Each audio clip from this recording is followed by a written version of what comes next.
sticking with that controversial topic, is youth wasted on the young? It's a funny question, and I work with a lot of young people in all sorts of ways around helping decide what kind of futures they want to create, and also some young social entrepreneurs that really know what they're doing. And I'm always sort of catch myself being annoyed with them, at times, with the boundless energy and not necessarily the judgment that's needed. That said, I think, I don't think youth is wasted on the young. I think having the energy and the enthusiasm and the positive view that they can achieve is far more important than the judgment piece. Yeah. Well, I pretty much agree on all of that.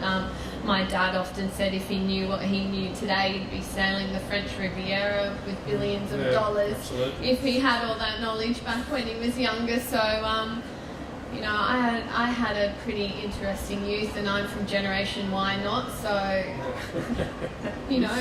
guess you've got to be young, and you've got to experience life lessons to be able to carry it through with you to later in life. So I'd like to think that youth wasn't chronological, that it really is about the things you've been talking about passion and innovation and creativity, and a determination not to let cynicism get the better of you.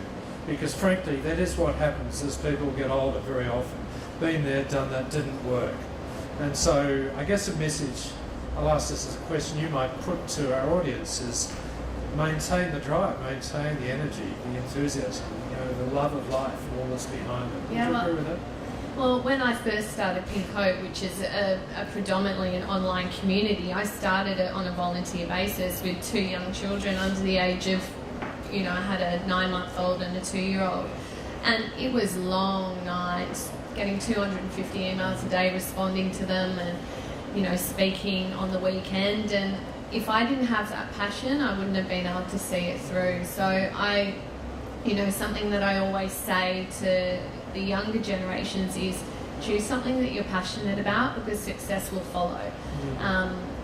Don't do something just for the money, or you've really got to be passionate about what you want to do and achieve. It's got to be right. Let's go back to technology and collaboration in that sense. I want to ask this of a futurist. What is the future in this space? I can hardly believe sometimes how things have changed since the 90s. The speed, emails didn't exist, all that stuff. What happens next, and how big a difference is it going to make? I think the only way to look at it, because it is such a complex question, is to start to use a little bit of metaphor. So if we consider that the web is an interconnected web of information. So the internet, basically since it's been devised, has never been turned off. It is always on. It always has some nodes that are on.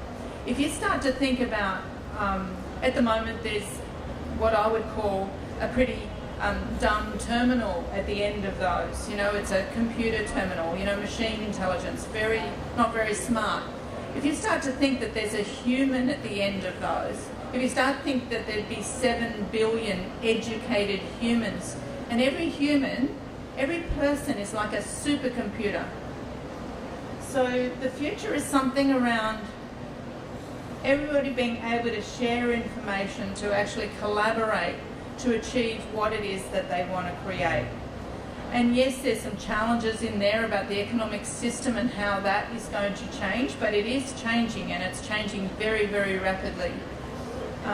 To me, I see that the internet is actually what I would call more yin than yang, so it's more feminine than it is masculine.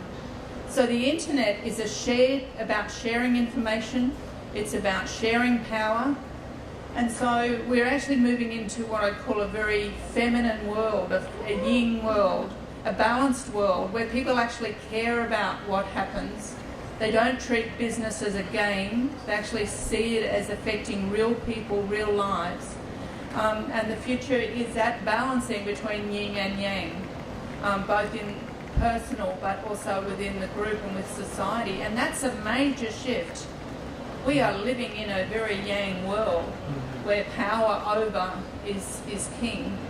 And I think if we move to a world where power with each other is really going to shift. And the internet is female. No, Yeah, that's what I was saying. very good. That's Um, controversial. I think we're getting close to the finish, but let me go back to the topic for a minute. Do today's youth have the power to achieve great things and conduct greater acts of service than generations before? We've spoken a lot about characteristics and opportunities and collaboration and innovation and technology, but I suppose the question in the end is capable of a simple yes or no answer. Is this the generation that's going to make that difference for the reasons we've discussed? So let me work my way along the panel, starting with you, Krystal. What do you think? I'm really on the fence, so I can't give you a definite yes or no answer. I think they're definitely going to have a more collected and united voice, mainly due to technology. However, I think we can't undervalue what past generations have given us. They've given us the internet, they've given us this technology that we can utilise. So I can't say that the youth of today is going to achieve greater things than what past generations have done. But I definitely think they can potentially be the ones that might be able to find a cure to cancer for us. You never know, you might be sitting next to the person who does that and not know. So go, Joe, it's on your shoulders. No pressure, Joe. What do you say? I'd have to definitely say yes. I mean, I'm not going to doubt my own generation. I think, it's what exactly happens in the future, no one can tell. And as I said, we live in exponential times, and so the unpredictability of the future is just getting more and more intense. But I think with the tools we have available and with those sort of cultural, social, economic integration we see in the world today, I think we have the capacity to achieve great things. Good. And I'd also have to say yes, and I think when I look at the calibre of the two young people beside me, I think that's the evidence that we are capable of changing the world on a big scale, and this is the generation to do it. Yeah. Good. Well, that probably brings us to the close. If there's one thing I'd like to say, apart from saying thank you to you guys on the panel, it's that there is a flip side to the criticism that this is a generation that's been brought up in the context, at least in this country, of no fear. And of course that's exaggerating because we all have fears, as everyone on the panel knows this, everyone listening to me does. But there hasn't been the fear of a war in the way previous generations have, or the terrible fear of poverty, the terrible fear of depression or not having a job or illness, to the degree it had no hope of treatment because we simply couldn't afford it.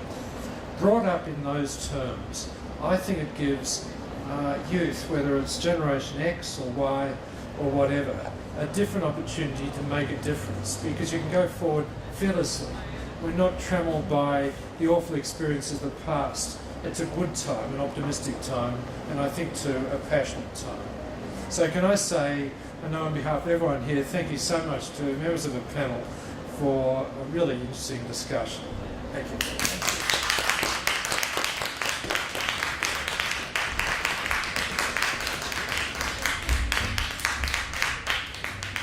Absolutely fantastic. Thank you, panel and Peter. And look, we have a number of people who want to ask questions, so we're just going to open it up to the audience here today. And thank you. Nicole's roaming with the microphone.